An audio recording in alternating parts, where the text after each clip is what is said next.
လူတစ်ယောက်ဟာခေါင်းမှာတန်ဆက်ကွင်းတစ်ခုဆွတ်ထားခြင်းခံရပြီးအနှဲငယ်လှုပ်ရှားလိုက်တာနဲ့အသက်အန္တရာယ်ရှိနိုင်တဲ့အခြေအနေမှာရောက်နေပါတယ်။သူ့ရဲ့အားနည်းနေတဲ့အခြေအနေကိုကြည့်ပြီးရန်သူဖြစ်သူကဝမ်းသာအားရလှောင်ပြောင်နေခဲ့တယ်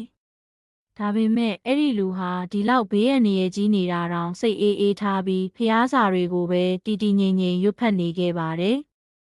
မကြခင်မှာပဲမမျှော်လင့်ပဲရန်သူဖြစ်သူရဲ့ခေါင်းမှာလည်းအလားတူတန်ဆက်ကွင်းတစ်ခုဆွတ်မိသွားပါတော့တယ်။တန်ဆက်ကွင်းကတဖြည်းဖြည်းတင်းကျပ်လာတဲ့အခါမှာတော့ရန်သူဟာဘလို့တားဆီးရမှန်းမသိပဲထိတ်လန့်တုန်လှုပ်သွားပါတယ်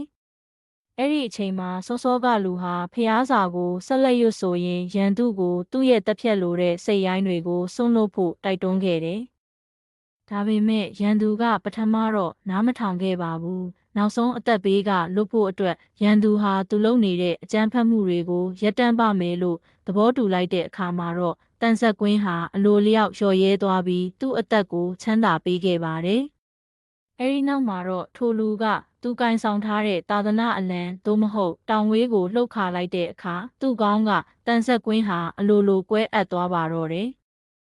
ရန်သူဖြစ်သူဟာမယုံနိုင်လောက်အောင်အံ့အားသင့်သွားပြီးအေးချမ်းစွာနဲ့တိုက်ပွဲကိုအနိုင်ယူလိုက်တဲ့ထိုလူရှိမှလုံးဝဒူးထောက်အရှုံးပေးသွားခဲ့ပါတော့တယ်